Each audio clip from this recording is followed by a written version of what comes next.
प्रातः क्लास चल रहा था 22 जुलाई 1968 सोमवार को दूसरे पेज की मध्य में बात चल रही थी। तुम बच्चे कोशिश करते हो बात को याद करने की, याद के बगैर तो जो कचरा भरा पड़ा है जन्म जन्मांतर का विकारों का आत्मा में, वो साफ कैसे होगा। तो बाप कहते हैं बच्चों, इस याद को ही योग कहा जाता है, परंतु ये योग योग कह करके सन्यासियों ने उठा लिया है। ये योग याद का अक्षर योग में बदल दिया, इसलिए बच्चे बहुत मुझते हैं, कहते हैं योग नहीं लगता,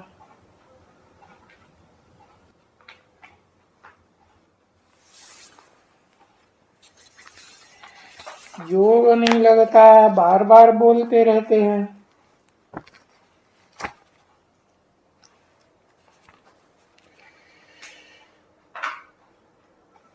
अभी सन्यासियों को तो योग बहुत बड़ा लगा हुआ है।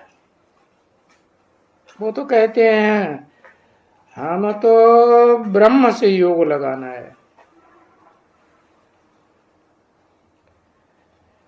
ब्रह्म तो बहुत लंबा चौड़ा है, एकदम जैसे ये आकाश है ना लंबा चौड़ा, तो ऐसे वो ब्रह्म भी बहुत लंबा चौड़ा है। जैसे इस आकाश में देखो स्टार्स देखने में आते हैं ना बच्चे, अच्छा तो वहां भी तो जिसे वो ब्रह्मलोक कहते हैं, वहां भी तो छोटे छोटे स्टार्स हैं ना एकदम, भले ये स्टार्स बड़े हैं,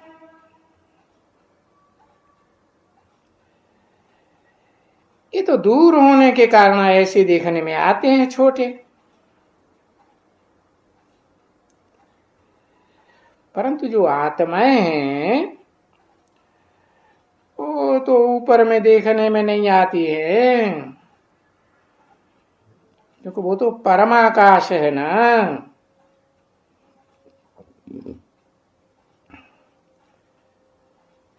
तो जो कहें भाई आत्मा छोटी देखने में आती, हाँ और है बड़ी, अब ऐसे तो नहीं है। और वो कोई आसमान तक तो नहीं है ना, आसमान से भी पार, इससे भी बड़ा समझो आसमान। इसलिए शास्त्रों में लिख दिया महाकाश, परम आकाश, जहां सूरज चंद्र की गम नहीं,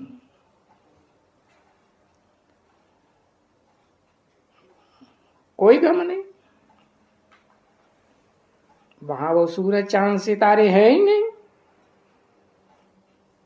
न जड़ सूरज न जड़ चांद न जड़ सितारे, तो देखो उनसे भी पार। अब तुम अपन को ही देखो, तुम कितने बहुत छोटे छोटे रॉकेट जैसे छोटे छोटे स्टार्स हो, आत्मा रूपी, तो विचार करो। तभी बाप कहते हैं पहले तो आत्मा का ज्ञान देना चाहिए कि आत्मा कितनी सूक्ष्म,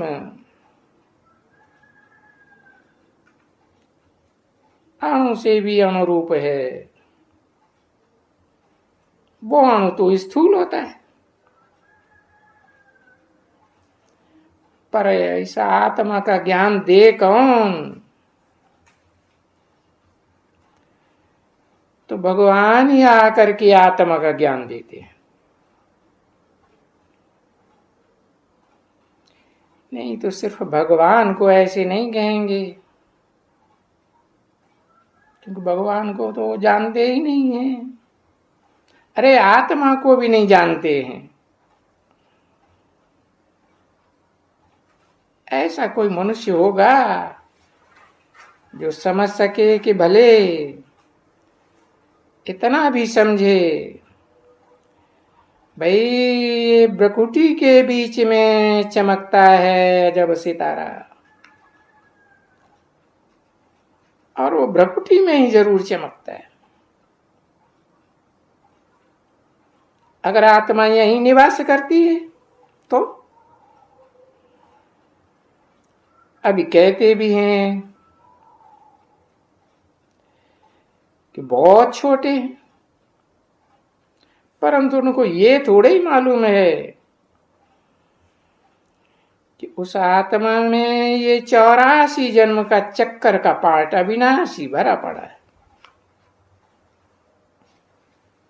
किसमें? उस आत्मा में। किस आत्मा में? हाँ,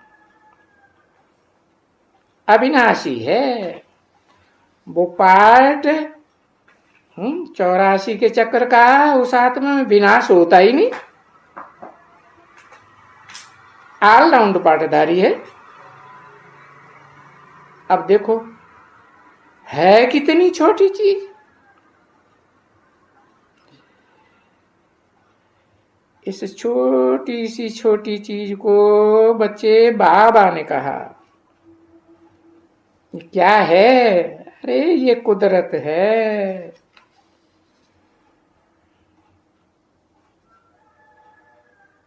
कहते हुए भगवान तेरी कुदरत, तो इसको कहेंगे कुदरत, और कुछ कह नहीं सकते। कितनी छोटी, इतना छोटा कोई रिकॉर्ड होता है क्या है? आज के जो बुद्धिमान मनुष्य अपने को बहुत बुद्धिमान समझते हैं, उन्होंने इतना छोटा रिकॉर्ड कोई बना पाया जिसमें 84 जन्मों का पार्ट भरा हुआ हो?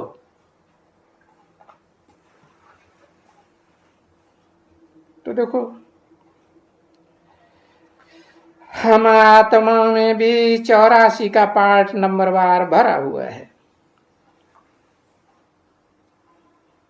सो सदैव चक्कर लगाते रहते, कल्प कल्प चक्कर लगाते रहते, युगो युगांतर चक्कर लगाते रहते। देखो तुमको हर 5000 वर्ष बाद है ये तुम्हारे चक्कर का राज समझाते हैं, जो तुम्हारा चक्कर लगता रहता है। तो ये भी ड्रामा में नूद है समझाने करने का, क्योंकि इसको कहा ही जाता है अविनाशी ड्रामा। इसका एंड कभी होता ही नहीं, इम्पॉसिबल। 22 जुलाई 1968 की प्रातः क्लास का तीसरा पेज। तो ये सारी दुनिया ही इम्पेरिशेबल, फिर जिसको ड्रामा कहा जाता है? ये दुनिया जिसको ड्रामा कहा जाता है, ये कभी भी विनाश को नहीं पाती है।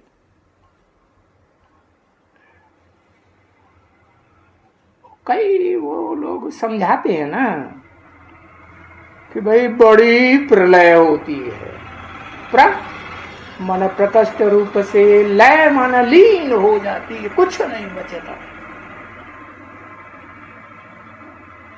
उस प्रलय में फिर वो दिखलाते हैं, फिर भी वही दिखलाते हैं, दिखलाते हैं ना क्या कि कृष्ण अंगूठा चूसते हुए आया, प्रलय के बाद फिर आया। काहे के ऊपर आया? पीपल के पत्ते की हल्की फुल्की नवैया के ऊपर आया। अरे ये बात भी एक शास्त्र में लिखत है। और शास्त्रों में लिखत कहां से आई है? पहले चित्र बनाए गए कि पहले शास्त्र बनाए गए? पहले किसी ने चित्र बनाया, चित्रकार ने, फिर उन चित्रों को देख करके भांति भांति के ढेर के ढेर शास्त्र बनाए। परंतु ऐसे कोई होता थोड़े ही है कि पीपल की हल्की फुल्की नवैया और हिलोरें ऊंची ऊंची खाते हुए सागर में पड़ी हुई हो, और उस पीपल के पत्ते पर और कोई बच्चा आराम से पड़ा हुआ गर्भ महल में दिखाया है। क्या करता है? अंगूठा चूस रहा। अरे भाई, अंगूठे का मतलब क्या है? अंगूठा मिसल कहते रहते हैं, क्योंकि समझते हैं आत्मा अंगूठा मिसल इतनी बड़ी है, अंगूठे जैसी। अब इतनी है क्या आत्मा? है? अगर आत्मा अंगूठे मिसल इतनी बड़ी हो तो यहां भ्रकुटी में गुम्मड़ा पड़ जाएगा ना? है? तो नहीं, ये तो बिल्कुल ही बेकायदे बात है बच्चे। हाँ, उस प्रलय को फिर कहते हैं महाप्रलय, वो भी कहते हैं। अब ऐसी महाप्रलय तो कभी होती ही नहीं।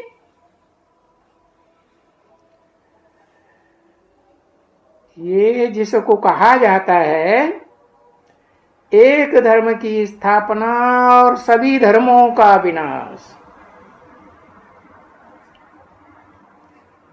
तो ये दोनों काम साथ साथ चलते रहते हैं। इस समय में जानते हो तुम बच्चे अच्छी तरह से कि ये जो बाप आकर धर्म स्थापन करते हैं, देवी देवता सनातन धर्म, इसके अलावा 3 और मुख्य धर्म हैं। कौन कौन? हाँ, एक अक्षर लिखो, इस्लाम, बौद्ध, क्रिश्चियन। और ये है तुम्हारा संगम युग, कॉन्फ्लुएंस युग। इसको कहा जाता है ऑस्पिशियस युग, कल्याणकारी युग। तो जरूर बुद्धि से समझना चाहिए ना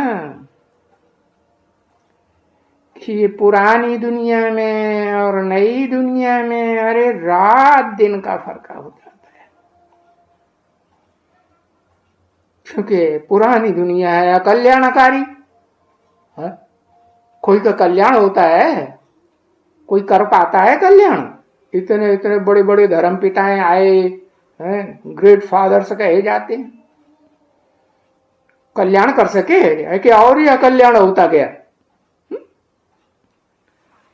वो कल्याणकारी बाप आते हैं ऑस्पिशियस युग में, कल्याणकारी युग में, तो देखो नई दुनिया बन जाती है। अरे कल भी नई दुनिया थी, आज ये नई दुनिया जो थी वो पुरानी बन गई। जो कल की नई दुनिया थी उसमें क्या था? है? कितने वैभव थे, कितना सुख शांति थी, ये तो समझ सकते हो ना बच्चे। और ये भी जानते हो कि बरोबर जो जिस धर्म का है वो उसी धर्म की स्थापना करते हैं। क्या उनकी आत्मा में उसी धर्म के संस्कार भरे हुए? कामी इस्लामियों के संस्कार होंगे तो बस उसी धर्म को सपोर्ट करेंगे। क्रोधी क्रिश्चियंस के संस्कार होंगे तो उसी को सपोर्ट करेंगे। किसको? क्राइस्ट को। ऐसे है ना? नहीं है? हा? क्योंकि हर एक धर्म का स्थापन करने वाला भी ऐसा ही होता है। तो वो तो एक आते हैं। जब एक कोई आते हैं धर्म स्थापन करने वाले, तो कोई दूसरा नहीं होता है। उसमें एक ही प्रवेश करके पार्ट बजाता है। ऐसे नहीं कि जीसस में 2-4 आत्माओं ने प्रवेश करके पार्ट बजाया होगा। ऐसा हुआ नहीं। सात्विक स्टेज है ना। और अभी देखो इस दुनिया में क्या होता है, एक एक में कितने भूत प्रेत प्रवेश कर जाते हैं। तो वो ऐसे नहीं समझना कि उन धर्म पिताओं के आने से कोई भक्ति मार्ग शुरू होता है। नहीं, वो तो भक्ति मार्ग तब शुरू होता है जब उनके फॉलोअर्स बहुत की संख्या में हो जाते हैं। बहुत ढेर के ढेर हो गए तो भक्ति मार्ग शुरू होता है। भक्ति मार्ग तमो प्रधान या ज्ञान मार्ग तमो प्रधान? जब वो धर्म पिताएं आते हैं तो कुछ ज्ञान की ही बातें सुनाते हैं। चलो, उतना ऊंचा ज्ञान नहीं सुना सकते हैं जितना ऊंचते ऊंच परम पिता जिसे ऊंचते ऊंच भगवान कहा जाता है, वो सुनाते हैं। तो बाप समझाते हैं। कौन सा बाप? Supreme soul, heavenly godfather. उस बाप ने जो कहा है ना बच्ची, क्या ये ढेर के ढेर जो धर्म पिताएं आए ना, उनके फॉलोअर्स भी आए। उनमें से किसी की भी बात मत सुनो। Hear no evil. अरे उनके चेहरों को देखो भी नहीं, बार बार याद भी मत करो। क्या चेहरे को देखेंगे तो क्या होता है? बस देखा और लागत लग जाएगी, बढ़ जाएगी। टाक नो इविल। उनसे बातें भी मत करो। किससे बातें करो? है एक बाप, दूसरा न कोई। तो बाप आके ये सब बात बताते हैं ना। ये इविल सोल की तो बात तुम बच्चों को समझाई गई है कि सब भक्ति मार्ग की बात है। तो तुमको वो तमो प्रधान भक्ति की बातें तो सुननी भी नहीं है। देखो कितने आखिर भक्ति मार्ग की ट्रा ट्रा ट्रा ट्रा कितना दिखलाते रहते हैं, कितनी भाषणबाजियां करते रहते हैं देश देशांतर में। कोई बड़े विद्वान विद्वता दिखाते हैं, अरे हम संस्कृत जानते हैं। कहते हैं संस्कृत ही सुधरी हुई भाषा है। अच्छा, सुधरी हुई भाषा है तो ऊंचते ऊंच भगवान भी संस्कृत में बोलता होगा? बोलता है नहीं। तो फिर वो संस्कृत की होशियारी दिखाते हैं, देखने वाले उनकी होशियारी देखते हैं। क्योंकि उन संस्कृत बोलने वालों का, संस्कृत भाषा में रचे पचे होने वालों को तो है ज्ञान का तो पता ही नहीं है। कौन से ज्ञान का? जो ज्ञान एक से आता है। शास्त्रों में एक का ज्ञान आता है कि शास्त्र बहुतों ने लिखे हैं? बहुतों ने। तो देखो वो एक सो जो ज्ञान आता है उस एक को तो बिल्कुल कोई नहीं पहचानते, रिंचा कभी नहीं पहचानते हैं।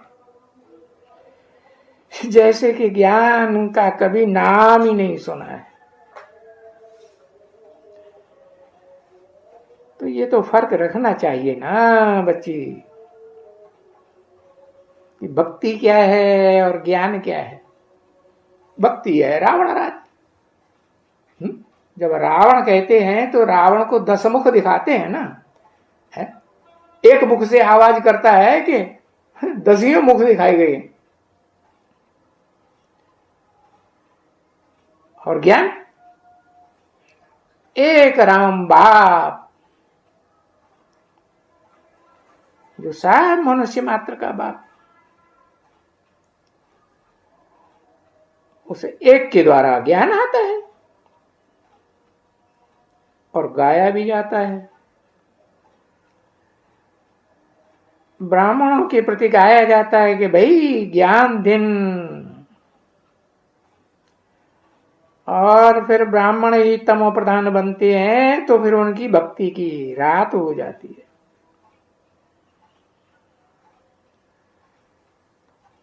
तुम बच्चे नंबरवार ब्राह्मण हो ना इस समय में, और नंबरवार हो तो कोई चोटी का भी ब्राह्मण सबसे ऊंचा होगा, वो भी तो होना चाहिए कि नहीं। उसको कहते हैं ब्राह्मण चोटी।